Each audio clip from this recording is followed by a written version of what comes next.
அனைவருக்கும் வணக்கம். ஸோ நம்ம பேங்கிங் பாயிண்ட் ஆஃப் வியூவில் டெய்லி ஒரு கரண்ட் அஃபேர்ஸ் வீடியோ வந்து பார்த்துட்டே இருக்கோம். இம்பார்ட்டண்ட்டான டாபிக்ஸை அடுத்து வரக்கூடிய மெயின்ஸ் அண்ட் அடுத்தடுத்து கன்சிக்யூட்டிவாக வரக்கூடிய ப்ரிலிம்ஸ் பேஸ் பண்ணி நம்ம ஒவ்வொரு வீடியோஸாக பார்த்துட்டே இருக்கோம். சரிங்களா? ஸோ இந்த வீடியோவில் என்ன பார்க்க போகிறோம் அப்படின்னா, நமக்கு ரீசெண்டாக லோக்சபா எலெக்ஷன்ஸ் நடந்து முடிஞ்சிச்சு இல்லையா? நம்ம பிரைம் மினிஸ்டருக்கு ஓட் பண்ணக்கூடிய எலெக்ஷனை தான் லோக்சபா எலெக்ஷன் அப்படின்னு சொல்லுவோம். ஸோ இந்த லோக்சபா எலெக்ஷனில் இருக்கக்கூடிய ஃபேக்சுவல் இன்ஃபர்மேஷன்ஸ் கரண்ட் அஃபேர்ஸ் பேசிஸில் என்னெல்லாம் கேட்கலாம், அந்த ஒரு பாயிண்ட் ஆஃப் வியூவில் நம்ம இந்த லோக்சபா எலெக்ஷனை பற்றி பார்ப்போம். சரிங்களா? ஸோ ஃபர்ஸ்ட் பார்த்தோம் அப்படின்னா, பார்லிமெண்ட், இந்தியன் பார்லிமெண்ட் அப்படின்னு சொல்றாங்க. ஸோ இந்தியன் பார்லிமெண்ட் அப்படின்னு சொல்றப்ப நமக்கு லோக்சபா, ராஜ்யசபா அப்படிங்கிறது தெரியும். ஆனா இந்தியன் பார்லிமெண்ட் அப்படின்னா ஆர்டிகல் 79 படி என்ன சொல்றாங்கன்னா, இந்தியன் பார்லிமெண்ட்டை பொறுத்த வரைக்கும் பிரசிடென்ட், லோக்சபா அண்ட் ராஜ்யசபா இவங்க எல்லாரும் சேர்ந்ததுதான் பார்லிமெண்ட் அப்படிங்கிற டேர்முக்கான டெஃபினிஷனா இருக்கு. சரிங்களா? ஸோ அதான் இங்க கொடுத்துருக்காங்க. President of India, Rajya Sabha, Lok Sabha இவங்க எல்லாம் சேர்ந்ததுதான். சரிங்களா?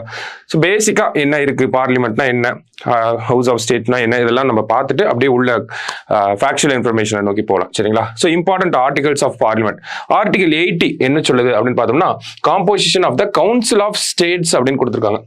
ஸோ கவுன்சில் ஆஃப் ஸ்டேட்ஸ்னா என்ன? நம்ம லோக்சபா தெரியும், ராஜ்யசபா தெரியும். அது என்ன கவுன்சில் ஆஃப் ஸ்டேட்ஸ் அப்படின்னு பார்த்தோம்னா, மாநிலங்களவை அப்படின்னு சொல்லி தமிழ்ல அழகா சொல்லுவாங்க. ஓகேவா? கவுன்சில் ஆஃப் ஸ்டேட்ஸ்னா ஒன்றும் கிடையாது, ராஜ்யசபாவை தான் நம்ம கவுன்சில் ஆஃப் ஸ்டேட்ஸ் அப்படின்னு சொல்லுவோம். ஓகேங்களா? ராஜ்யசபா. அடுத்தது பாருங்க, article 81 house of the people அப்படின்னு சொல்றாங்க.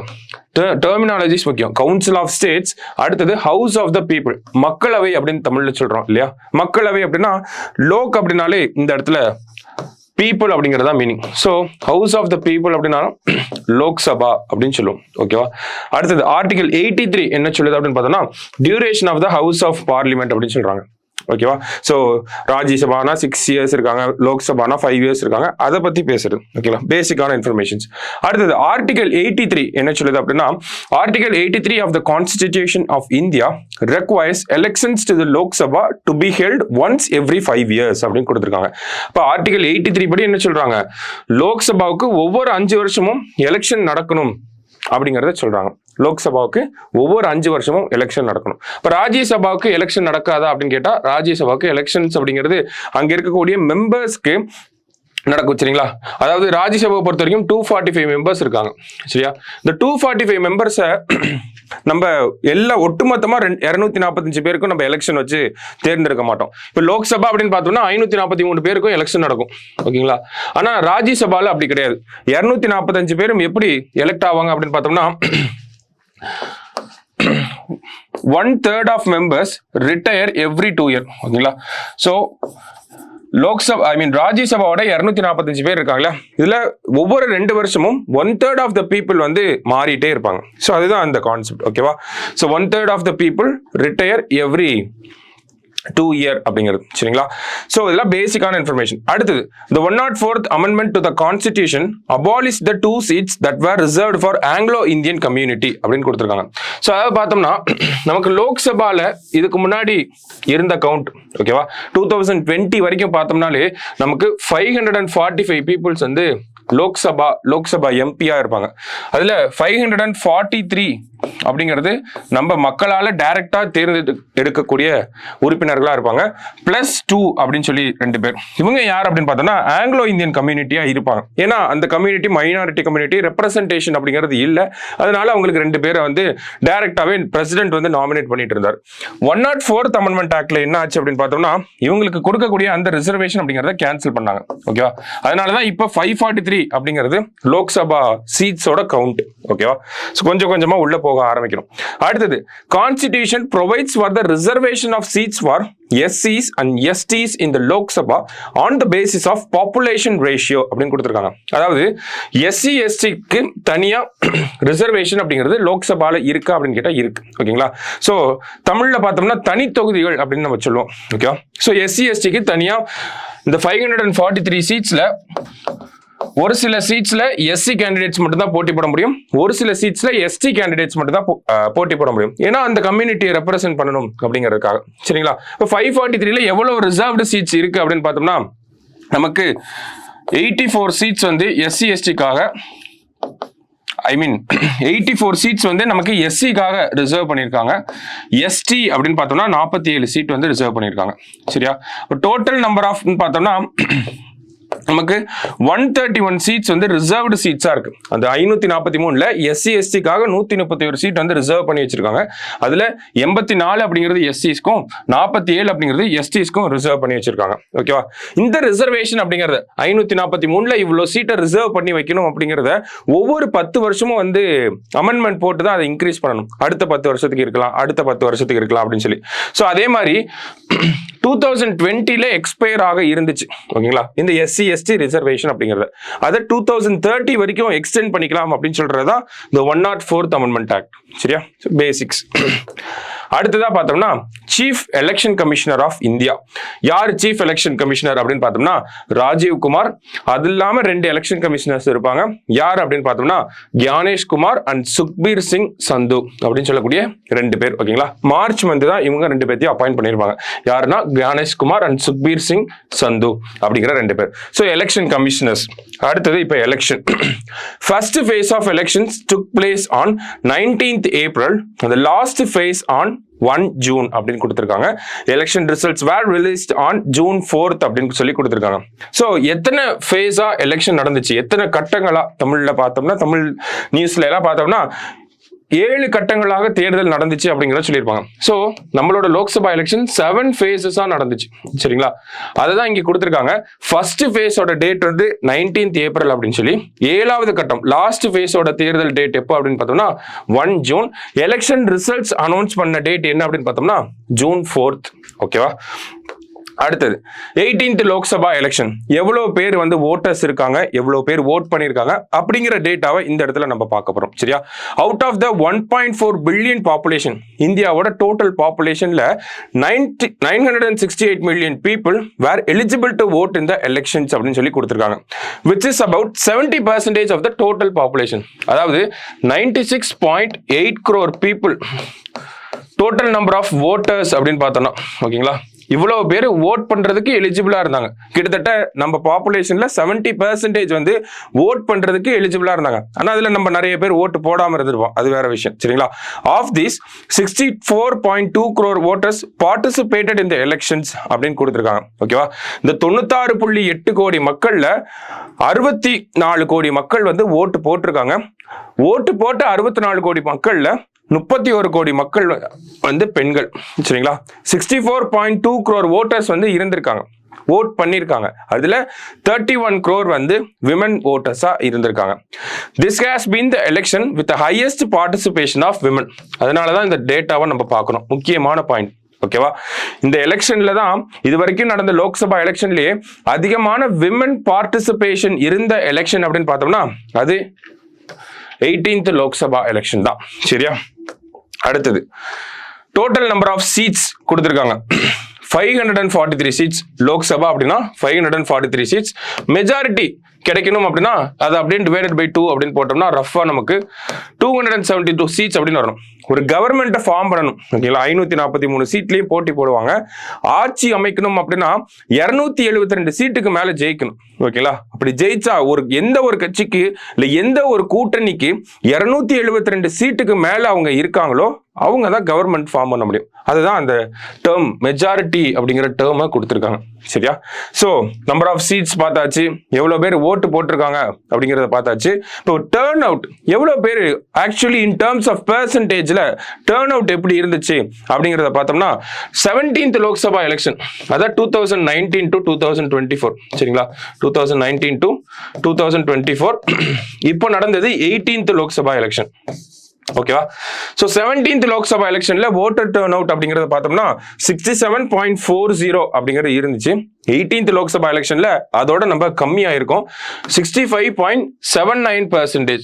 ஓகேவா? 65.79% தான் voter turnout இருந்துச்சு. ஓகேவா?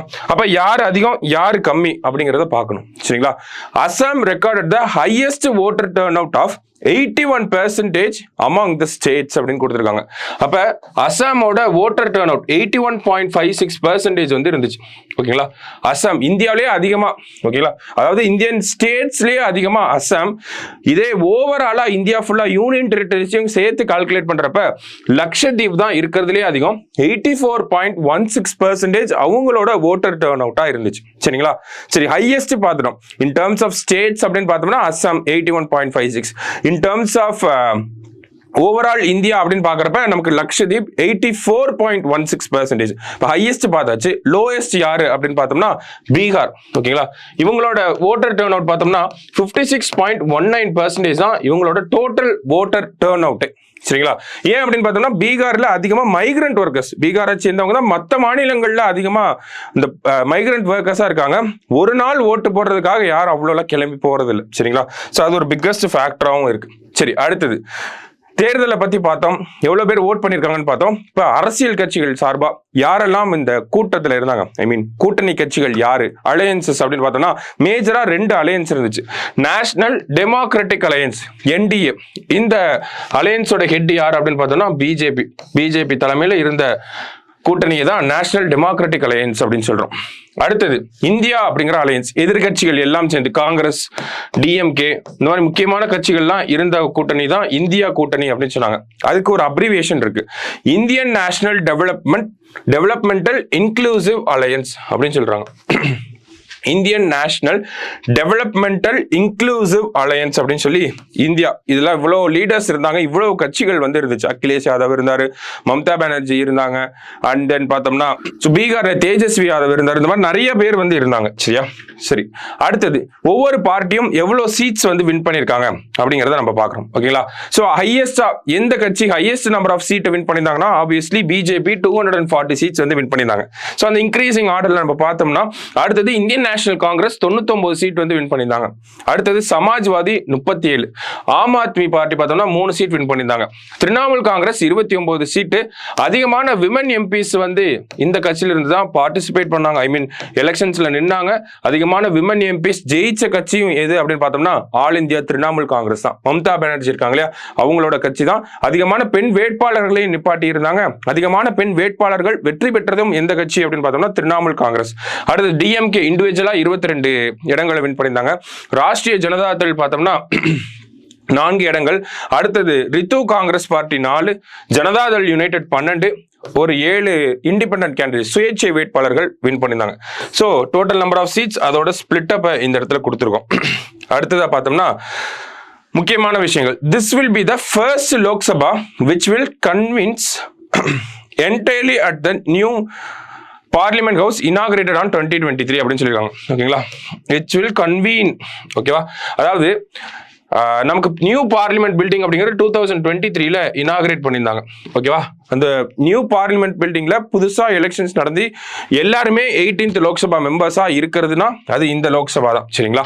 அடுத்தது இந்த லோக்சபாவோட டேர்ம் எத்தனை வருஷத்துக்கு இருப்பாங்க அப்படின்னா நம்ம ஃபர்ஸ்டே பார்த்தோம் 5 years ஒன்ஸ் அந்த எலெக்ஷன்ஸ் அப்படிங்கிறது நடக்கும் அப்படின்னு சொல்லி. அப்ப 2024ல இருந்து 2029 வரைக்கும் இருக்க போறாங்க. ஸோ பேசிக்கா பார்த்தோம்னா president Droupadi Murmu, vice president பார்த்தோம்னா ஜக்தீப் தன்கர். சரிங்களா? அடுத்தது லீடர் ஆஃப் த ஹவுஸோட லீடர்ஸ் பார்க்கணும். பிரசிடென்ட் பார்த்தோம், வைஸ் பிரசிடென்ட் பார்த்தோம். அடுத்தது லீடர் ஆஃப் த ஹவுஸ் எந்த ஹவுஸ் அப்படின்னு பார்த்தோம்னா நமக்கு லோக்சபால நரேந்திர மோடி அவர்கள். சரிங்களா? பிரைம் மினிஸ்டர் யாருன்னா ஹானரபிள் நரேந்திர மோடி அவர்கள் 3rd டேர்மா வந்திருக்காரு. ஓட்டிங் சிஸ்டம் இந்தியாவில் என்ன ஒரு ஓட்டிங் சிஸ்டம் ஃபாலோ பண்றாங்க அப்படின்னு பார்த்தோம்னா ஃபர்ஸ்ட் பாஸ் த போஸ்ட். அதாவது ஃபர்ஸ்ட் பாஸ் த போஸ்ட் அப்படின்னா என்னன்னா நமக்கு ஒரு 100 ஓட்டர்ஸ் வந்து இருக்காங்க. அந்த 100 ஓட்டர்ஸ் ஒரு 3 பேருக்கு வந்து ஓட்டு போடுறாங்க. 3 டிஃப்ரெண்ட் கேண்டிடேட்ஸ், 100 ஓட்டர்ஸ் இருக்காங்க. சரியா? ஸோ யாரு அதிகமான ஓட்டு வாங்குறாங்களோ அவங்க தான் வந்து வின்னர். ஓகேங்களா? இப்போ ஸ்வீடன் மாதிரியான கண்ட்ரீஸ்ல பார்த்தோம்னா ஒரு கேண்டிடேட் வின் பண்ணணும் அப்படின்னா 50% ஆஃப் த ஓட்டை வந்து வாங்கியிருக்கணும். இப்போ நான் எலெக்ஷன்ல நிக்கிறேன் அப்படின்னா ஓட்டர்ஸ்ல 50% ஆஃப் த ஓட்டர்ஸ் என்ன எலெக்ட் பண்ணியிருந்தா மட்டும்தான், எனக்கு ஓட்டு போட்டிருந்தா மட்டும்தான் என்னால எலெக்டட் பர்சனா மாற முடியும். ஆனா இந்தியாவில் அப்படி இல்லை. ஓகேங்களா? நான் எனக்கு கூட போட்டி போடக்கூடிய மற்ற கேண்டிடேட்ஸோட அதிகமான ஓட்டு வாங்கியிருந்தாலே போதும். ஓகேங்களா? இப்போ 100 ஓட்டர்ஸ் இருக்காங்க, ஆனா எனக்கு 12 ஓட்டு விழுந்திருக்கு. என்னோட ஆப்போனன்ட்ஸ்க்குலாம் பார்த்தோம்னா 1 ஓட்டு 2 ஓட்டு தான் விழுந்திருக்கு அப்படின்னா 12 ஓட்டு வாங்கினா நான் தான் வின்னர். ஓகேங்களா? மீதி 88 பேர் எனக்கு ஓட்டே போடலனாலும் நான் தான் அந்த இடத்துல வின்னர். சரிங்களா? அதுதான் இந்த ஃபர்ஸ்ட் பாஸ் த போஸ்ட் அப்படிங்கிற சிஸ்டம். சரிங்களா? ஸோ அந்த ஒரு சிஸ்டம் பேஸ் பண்ணி தான் இந்தியாவில் எலெக்ஷன்ஸ் அப்படிங்கிறது நடந்துட்டு இருக்கு. ஃபர்ஸ்ட் எலெக்ஷன் எப்போ நடந்துச்சு அப்படின்னு பார்த்தோம்னா 1951-52 25 அக்டோபர் 1951 இருந்து 21 பிப்ரவரி 1952 வரைக்கும் நடந்திருக்கும். இப்போ எப்படி 7 கட்டங்களா தேர்தல் நடந்துச்சு, ஏப்ரல் மாதம் ஆரம்பிச்சு ஜூன் மாதம் முடியுதோ அதே கான்செப்ட் தான். இப்போ லாஸ்ட் எலெக்ஷன் பார்த்தோம்னா ஏப்ரல் ஆரம்பிச்சு ஜூன்ல முடிஞ்சிருக்கு. அடுத்த எலெக்ஷன் 2029 ஆப்வியஸ்லி. ஓகேவா? ஸோ இந்த லோக்சபாவை பொறுத்த வரைக்கும் விமனோட பார்ட்டிசிபேஷன் ஃபர்ஸ்ட் லோக்சபால எவ்வளவு விமன் இருந்தாங்க அப்படின்னு பார்த்தோம்னா 22 விமன் இருந்தாங்க. 17th லோக்சபால எவ்வளவு விமன் இருந்தாங்க அப்படின்னு பார்த்தோம்னா 78 விமன் வந்து இருந்தாங்க. சரிங்களா?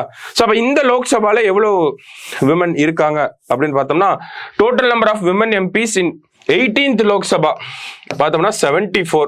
போன டைம் ஆகுது 78 இருந்துச்சு, இப்போ 74 தான் இருக்கு. அப்ப விமனோட பார்ட்டிசிபேஷன் அப்படிங்கிறது கம்மியாயிட்டே வருது. சரிங்களா?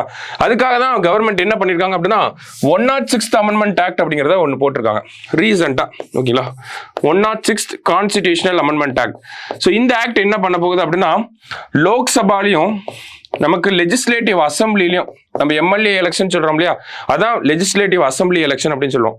நம்ம லோக்சபா எலெக்ஷன் அப்படின்னு சொன்னா நம்ம பிரைம் மினிஸ்டருக்கு ஓட்டு போடக்கூடிய எலெக்ஷனை லோக்சபா எலெக்ஷன் அப்படின்னு சொல்லுவோம்.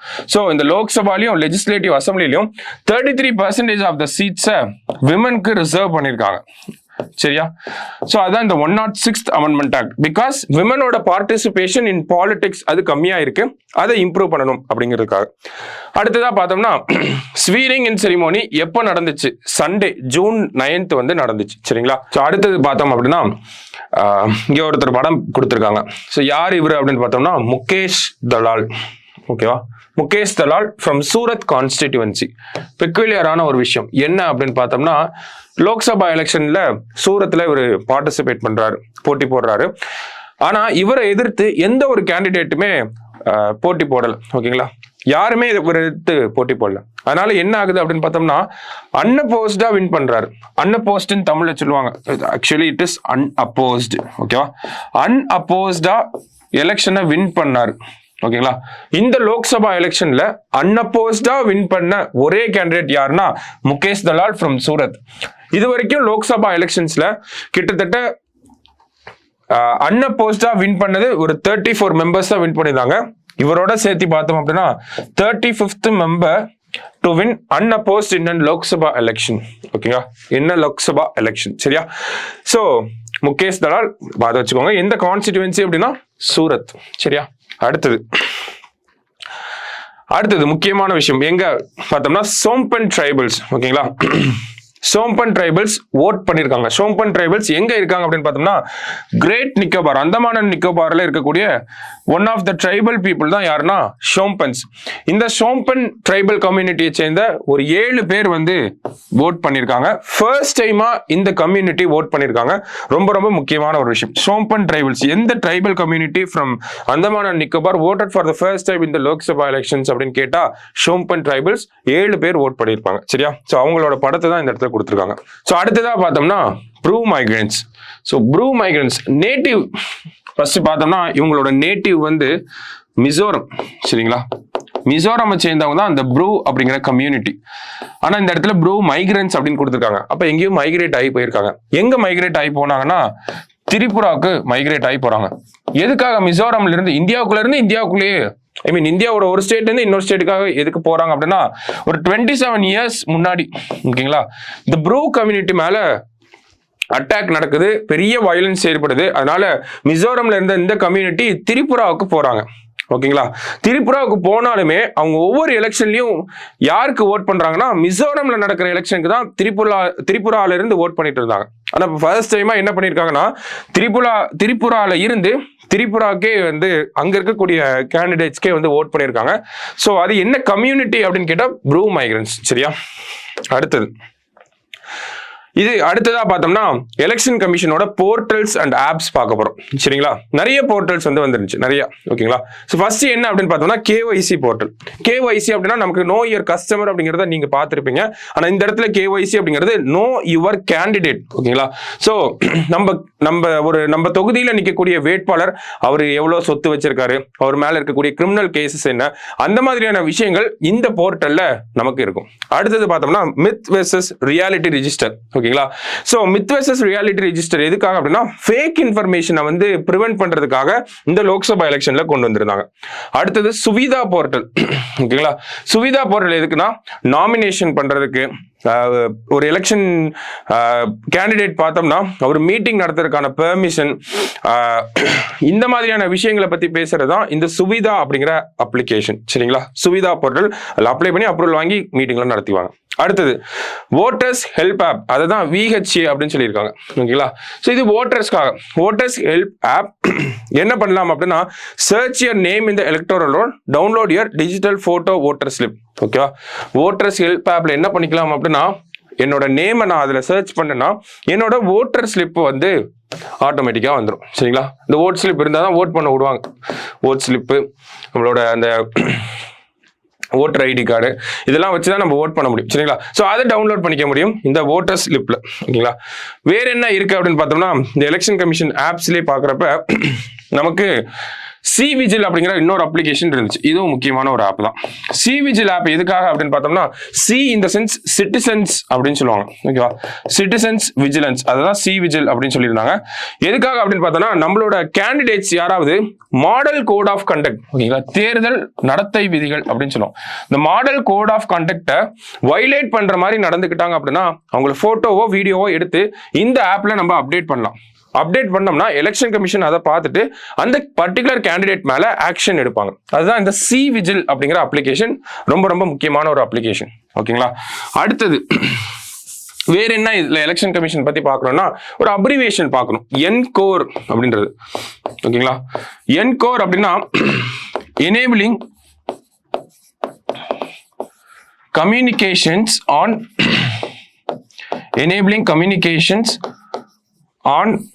ரியல் டைம் என்விரான்மெண்ட் அப்படிங்கிறது. ஓகேங்களா. ஸோ இது வந்து எலெக்ஷனோட அந்த ரிட்டர்னிங் ஆஃபீஸர்ஸ் வந்து இந்த ஆப்பை யூஸ் பண்ணுவாங்க. ஓட்டர் கவுண்ட், ஓட்டர் எவ்வளவு பேர் ஓட் பண்ணியிருக்காங்க அந்த பெர்சன்டேஜ்லாம் வந்து போடுறதுக்காக இந்த என்கோர் அப்படிங்கிற அப்ளிகேஷன் ரிட்டர்னிங் ஆஃபீஸர்ஸ் கையில இருக்கும். ஓகேங்களா. Enabling communications on real time environment. ஓகேங்களா. இன்னொரு அப்ரிவேஷனும் இருக்கு அதே மாதிரி. இன்னொரு அப்ரிவேஷன் என்ன அப்படின்னு பார்த்தோம்னா ஸ்வீப் அப்படின்னு சொல்லுவாங்க. ஓகேவா. ஸ்வீப் அப்படின்னு பார்த்தோம்னா systematic voters electoral and educational participation அப்படின்னு வரும். ஓகேங்களா. Educational participation. காலேஜ் ஸ்டூடெண்ட்ஸ்லாம் இருப்பாங்க இல்லையா. ஸோ அவங்களாம் ஃபர்ஸ்ட் டைம் ஓட்டர்ஸாக நிறைய பேர் இருப்பாங்க. ஸோ அவங்களுக்கு இந்த ஓட்டிங்கோட அவேர்னஸ் எல்லாம் கிரியேட் பண்ணுறதுக்காக systematic voters electoral and educational participation அப்படிங்கிற இந்த ஒரு விஷயத்தையும் எலெக்ஷன் கமிஷன் ஆஃப் இந்தியா பண்ணியிருப்பாங்க. சரியா. ஸ்வீப் அப்படிங்கிறத யார் பண்ணாங்கன்னு கூட கேட்கலாம். ஓகேவா. டைரக்டா. ஸோ அது யார் பண்ணாங்க அப்படின்னா எலெக்ஷன் கமிஷன் தான் பண்ணியிருப்பாங்க. ஸோ அதே மாதிரி இந்த இடத்துல பார்த்தோம்னா அலாங் வித் லோக்சபா எலெக்ஷன்ஸ் 4 ஸ்டேட்ஸோட அசம்பிளி எலெக்ஷன்ஸ் அப்படிங்கிறது நடந்திருக்கும். அதாவது லோக்சபா தேர்தலோட 4 மாநிலங்களுக்கு சீஃப் மினிஸ்டர் எலெக்ஷனும் நடந்திருக்கும். அது எங்கெல்லாம் அப்படின்னு பார்த்தோம்னா ஃபர்ஸ்ட் ஆந்திர பிரதேஷ், அங்க எவ்வளவு சீட் இருக்குன்னா 175 சீட். அருணாச்சல் பிரதேஷ்ல 60 சீட், ஒடிசால 147, சிக்கிம்ல 32 சீட். ஸோ அந்தந்த எலெக்ஷன்ஸ்ல யார் வின் பண்ணி சீஃப் மினிஸ்டர் ஆயிருக்காங்க அப்படிங்கிறத கொடுத்துருக்காங்க. ஆந்திர பிரதேஷ்ல சந்திரபாபு நாயுடு, அருணாச்சல் பிரதேஷ்ல பேமா காண்டு அப்படிங்கிறவர், ஒடிசாவை பொறுத்த வரைக்கும் மோகன் சரண் மாஜி அப்படிங்கிறவர். நெக்ஸ்ட் சிக்கிம்ல பார்த்தோம்னா பிரேம் சிங் தமாங். ஓகேங்களா. ஸோ எப்பயுமே லோக்சபா எலெக்ஷனோட இந்த 4 மாநிலத்துக்கும் சீஃப் மினிஸ்டர் எலெக்ஷனும் சேர்ந்து தான் நடக்கும். சரியா. ஸோ லாஸ்டா பார்த்தோம் அப்படின்னா எலெக்ஷன் கமிஷன் ஆஃப் இந்தியா, அதை பத்தின பேசிக் இன்ஃபர்மேஷன். எப்போ எலெக்ஷன் கமிஷன் ஆஃப் இந்தியா வருது அப்படின்னு பார்த்தோம்னா 25 ஜனவரி 1950. அடுத்தது ஹெட் குவார்டர்ஸ் எங்க இருக்கு அப்படின்னா நியூ டெல்லி, நிர்வாச்சன் சதான் அப்படின்னு சொல்லி அந்த பில்டிங் பேர் இருக்கும். ஓகேங்களா. நிர்வாச்சன் சதான் அப்படின்னு சொல்லி. அடுத்தது jurisdiction India. First chief election commissioner யாருன்னா சுகுமார் சிங். ஓகேவா. ஸோ இந்த வீடியோவில் என்ன பார்த்துருக்கோம் அப்படின்னா லோக்சபா எலெக்ஷன்ஸை பற்றி டாப் டு பாட்டம் வந்து பார்த்துருக்கோம். இதை தாண்டி எலெக்ஷன்ஸில் கொஸ்டின்ஸ் வராது. ஸோ இதை நல்லா பார்த்துட்டு எக்ஸாமுக்கு முன்னாடி இதை ஒரு தடவை பார்த்துட்டு போங்க. ரொம்ப யூஸ்ஃபுல்லாக இருக்கும். தேங்க்யூ.